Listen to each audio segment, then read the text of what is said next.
Here we have a 2024 F350. It's a Tremor package with the 6.7 diesel motor. Can't really do a whole lot as far as making the exhaust louder. We're going to change this factory dual outlet tip. A lot of people think it's unsightly. I can agree with that one.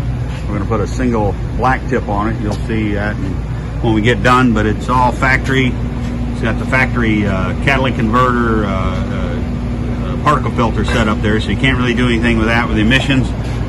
We'll just show you a little before and after. We do a lot of these. We'll get right back to you.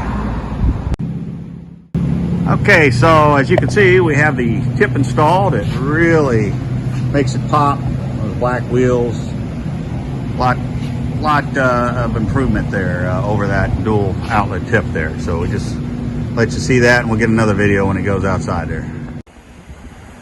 Okay, so a little walk around outside. It really sets it off. Like I said, doesn't change any sound. You're not going to do that on these new diesels without eliminating the emissions, and then you're into a whole other problem, but kind of a no-no these days.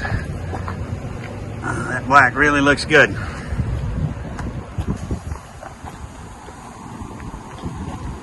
Nice looking truck.